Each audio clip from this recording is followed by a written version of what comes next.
In 1996, also on PBS, you did a show called Baking with Julia, which you hadn't really haven't discussed much baking over the years.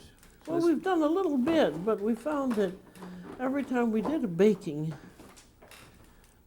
are you going to come in and out, Tom? I'm gone now for a while, so it's okay. All right, fine. We found every time that we did something like bread or a cake that there was a lot of interest in it. So we decided we'd do a whole thing on baking. And we managed to get the leading people. And I think was that, how many shows did we have, 26 or 13? I think we had 26 as a matter of fact. So we got really the leading bakers. The 39 shows, actually. Was it 39? Yeah, and with 26 bakers. Mm-hmm. That was wonderful. And it's been very popular. In the book, we had to have the book out at the time the shows came out, so we got a very good writer, Dory Greenspan, who did the writing of the book. And it's been very, very popular, one of our most popular. For some reason, the chef series didn't go off as well as the baking series did. Why? But I don't know why. I haven't been able to figure out. And we had the leading chefs. I mean, everyone that is a leading chef we had on our show. I'm hoping they'll do them again. Do you think that part of it is the American public is kind of naive about that echelon of? Maybe, and very often chef's food is not something that you would do, because it's often too complicated. But we thought it was wonderful to see these leading figures in what they were doing. I think we'll be running the series again. Whether it'll be received well or not, I don't know. I have some summing up questions here. You've achieved so much in so many different levels. What do you think the key to your success is? Well, I think that I like what I'm doing. I think that always helps. And I know my business. So that helps, I think, too. And then I'm in a field that appeals to people. What about personality? That probably helps, too. I think they look at me and they said, well, if she can cook, I certainly can. And I think that is convenient. Because what I do is not unapproachable. I think Martha Stewart is wonderful, but I think that she looks so very professional that people think maybe they can't do it. I don't know. But I think her shows are awfully well put together. And I look at them and I feel, well, I could do that. So there's a certain But I think when they look at me, they say, well, I could certainly do that if she can. there's a certain amount of access there. Yes, I would think so. Why is it important for you to continue working? Because I enjoy doing it. It's fun. It's just, well, it's part of what I do. I would imagine this is probably my last series, the one with Jacques Pepin. Well, I don't have any others in view anyway. At lunch, I was mentioning that it's really remarkable to me that that your mom didn't cook. You didn't have these inspirations of cooking until you reached Paris. Well, I was always hungry. I think that helped. And I enjoyed food, and my Paul also did. Did you have mentors throughout your life? No. Well, I mean, my old chef Bigard was certainly a mentor. And my husband Paul always was, and my colleague Simca was, and I'm on the whole, though, I'm a self-starter. If that's what you call it. I mean, I'm not influenced I'm more influenced by myself than anything else. Do you try to keep tapped into what other chefs are doing, or what other regions, maybe France or the different? Well, I'm always conscious of it, but I've been so tied up getting this book ready for the Pépin thing, and I haven't had leisure to do much exploring, which maybe I shall do a little more of now. I'd like to take Italian lessons, because we're going over to Venice again in October. I'd like to be able to speak a little bit more. I have some cassettes, but you really need the give and take. Dialogue, yeah. We've touched on it kind of throughout this interview, but what impact do you think your shows have had on American cuisine?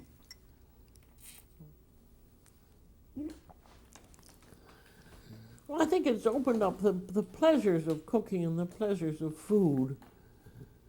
I don't think in the early days people felt that it was a pleasure and that it was fun. That it is a possible pleasure, a possible hobby. How do you think your shows changed our kitchens? Well, I think quite a bit.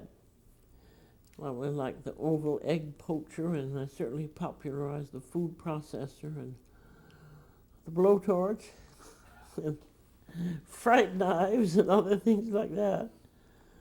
But it's helped people discover what new things were available. And I remember we had a little ice cream thing called the ice cream factory or something like that. It was a little thing about that size, and you put in all of your ice cream, and then you put in ice.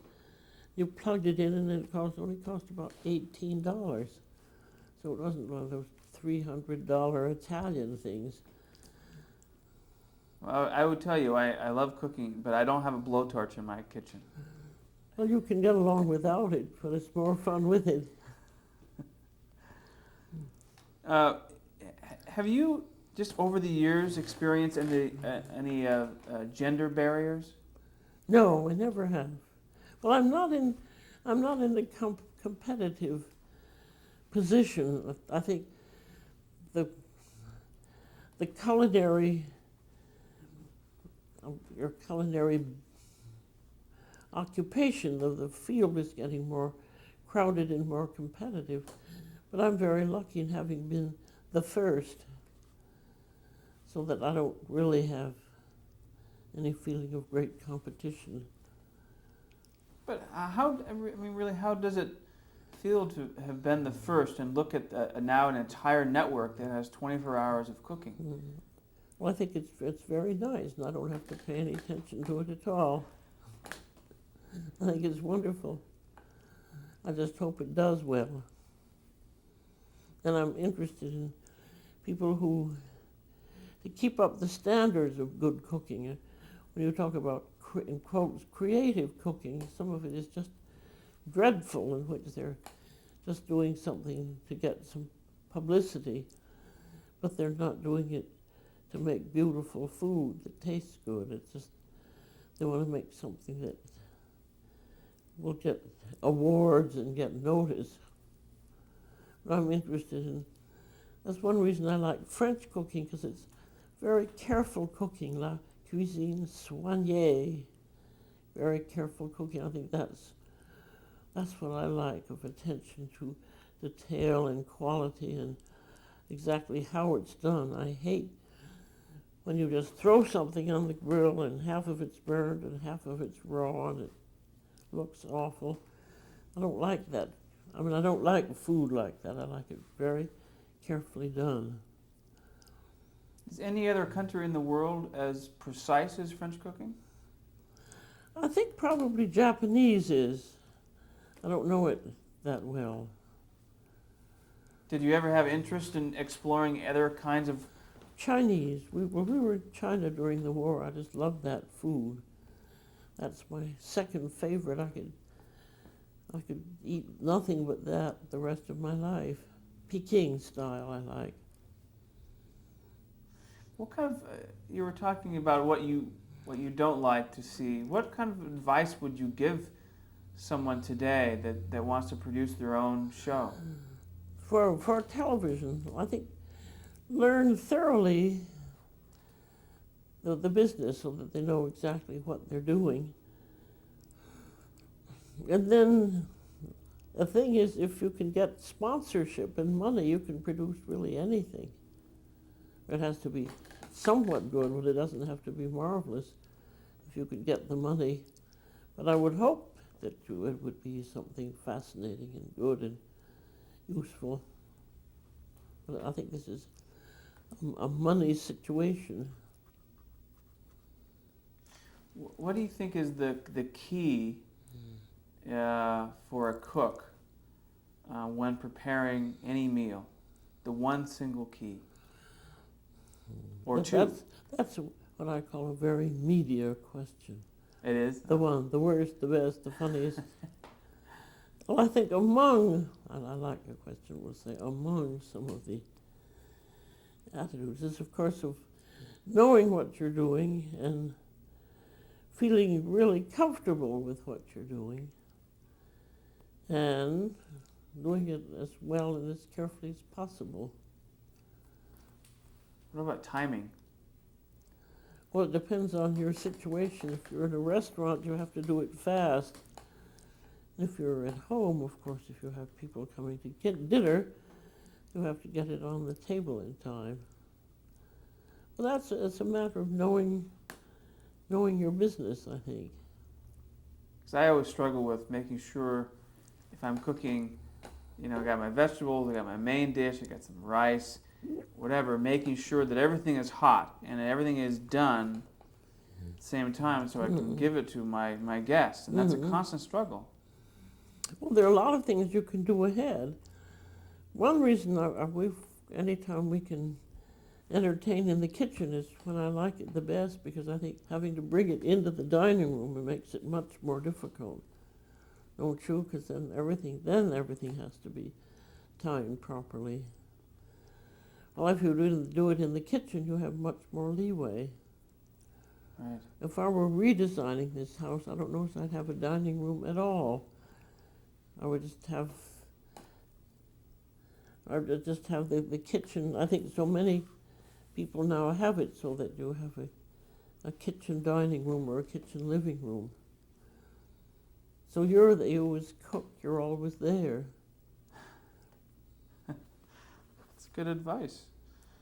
Let me ask you, in your opinion, what you think the mission of public television should be? Well, and originally, you were supposed to be able to get what wasn't very often a minority audience who wasn't getting the kind of thing that it would like on regular television, say. It was drama or music, the kind of thing that popular television has to do in commercial because they have to get a big audience, but that public television can do things for a small audience of instructive cooking as we do. Because I think a lot of people, if you have to please everybody, you very much limit what you can offer. Just as we were mentioning the kind of very popular shows on the Food Network, which your gas station attendants will look at, but if you want to look at something serious, you're not going to look at that because it isn't in depth. And I hope we don't ever lose sight of that the many is paying for the few. But we need that if we want an intelligent, intellectually educated audience of people. We have to have things for the few people who are very serious about what they're doing. And therefore, public television needs to continue to exist. Oh, very definitely, because who's going to provide people with that? I mean, say if you want to see really, say, Ibsen, that's not going to go on commercial television very much, is it? It wouldn't draw a large enough audience to pay for itself. Well, the point of public support is to see the things that are not popular, but are they're a very specialized group of people who want to be educated or enlightened in special things. I have a few names here. I just want to ask you either final thoughts or just whatever comes to mind to describe these people. A couple of people we haven't hit on yet. Bob Larson. Bob Larson, who used to be on our TV station. He was one of the people who helped put our show on. He was a lovely fellow. Station manager. Station manager. Yeah. Who died. He was a Christian Scientist, and they won't admit illness, and nobody has any idea what he died of. It could have been a very simple thing. David Davis. Dave Davis. Yes, he was one of our managers too. He was very good. What's happened to him? I don't know. I don't know either. These people helped really, really give you a shot. Yes, they did. Yeah.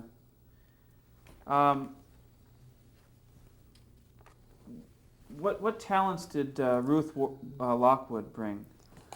Enormous talents of helping to organize our shows and work them out with me so that they made sense and they had drama to them. And she delved right into everything so that she knew exactly what was going on. And from her observation post while the show was going on, she could say, "Turn on the third burner," or something like that might have been forgotten. And also, she had a good sense of humor. We always had to have titles for things. I can remember we had Coq au vin versus chicken fricassee, sisters under the sauce. That was we had. Or let's not forget broccoli, and things like that. And she was just very, very good. It would have been difficult for me without her. Russ Marash. A marvelous producer. He's very positive and very creative, and he knows what he's doing, and he's just a great person to work with. Avis Devoto. Well, it was because of her really that we wrote our books. She was very, very important in my development. What did she do? Well, she introduced us to Houghton Mifflin and then to Knopf, and she was just a very good friend and very helpful to us when we moved here to Cambridge. She really helped us get started, introduced us around and introduced us to a lawyer in the bank and so forth. She was a very good and useful friend. Judith Jones.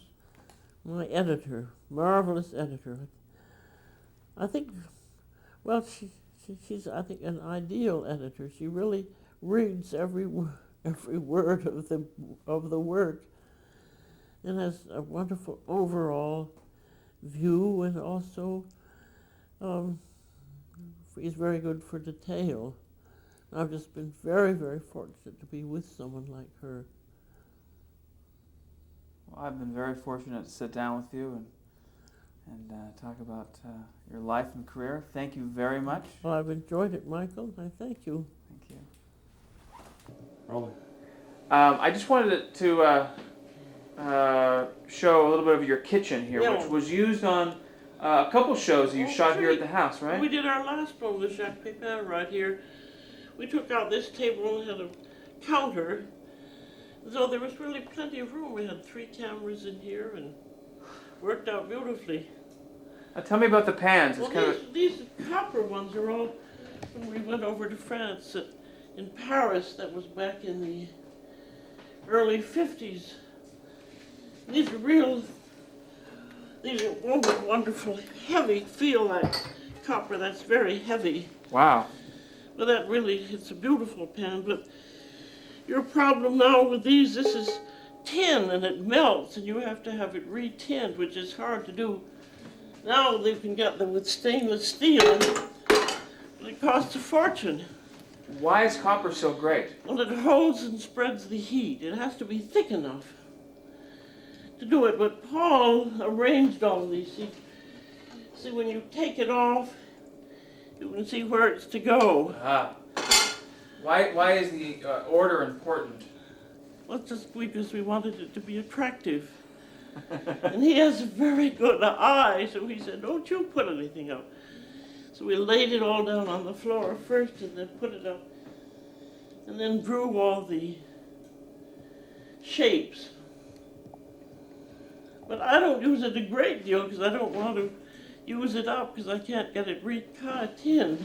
And here's this copper bowl for beating egg whites.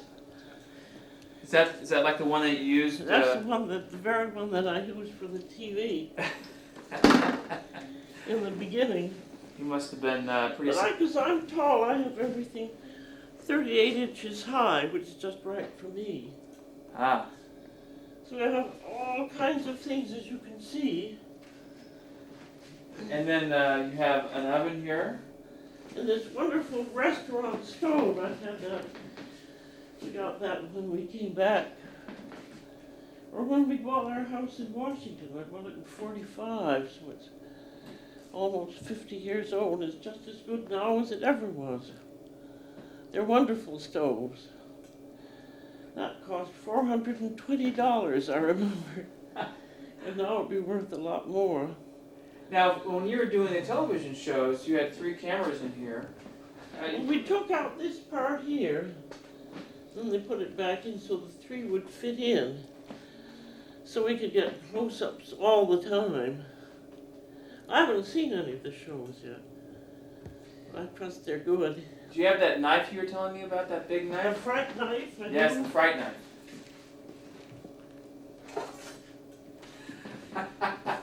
Isn't that something? What do you cut with that? Well, it's wonderful if you have a big piece of meat. It just goes marvelously. So, but I think people enjoy seeing things like this. So I have lots of things just for fun. It adds to the drama. Yeah, things like this. This was before the food processor. So you would do like that. Wow. So that chops things quicker with 3 blades. That's fantastic. But almost everything now is common equipment, and this is a present. This great cleaver, what does it say on it? Something. WGBH Steel Cleaver Award, Yes, 1978. that was just for fun. It was a very fine one. And then, of course, the food processor. Yes.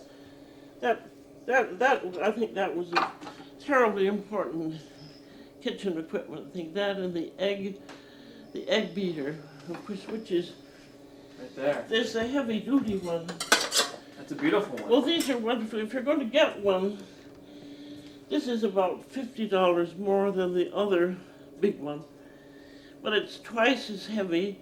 It's just a marvelous machine. It lasts indefinitely.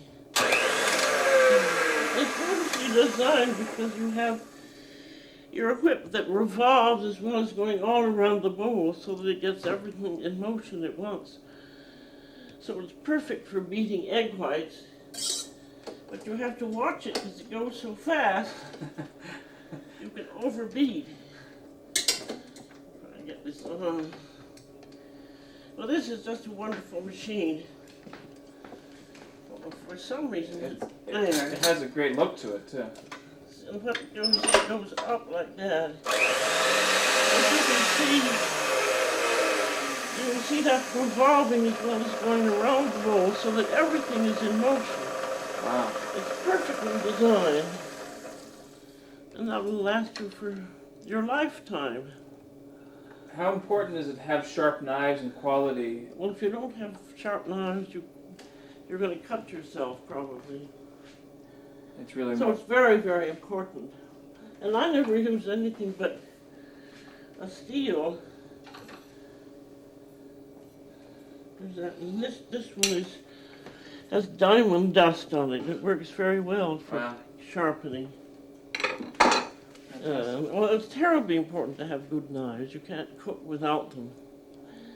And I usually always have really restaurant type equipment, which you can get anywhere now.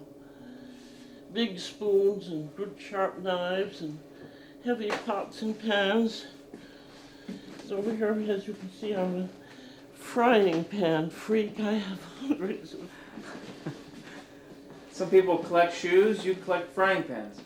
Well, this is a very good professional shaped pan. This is just a very good ordinary all-purpose frying pan. It's no stick, but it's perfect for omelets, for sautéing and tossing, things like that. But it's worthwhile waiting until you have the money to buy good equipment. Because I've been collecting this for years, so I have loads. There's a lot of history to these pans too, that since you used a lot of them for your show before you had a budget. Oh yes. Right. And then these are this copper tea kettle is from Norway, so I'm very fond of that. That was given to me by some friends. And these pot covers are nice. I got these in the flea market in Paris. See what's nice, you can use any size pan practically. That's not quite big enough, but they're very convenient. To keep things hot. Well, just if you want to cover your pan, so you don't have one cover for each pan, you can use them for lots of them. Well, trouble is you can collect so much stuff, can't you? Well, thank you. Thank you for giving us a little tour.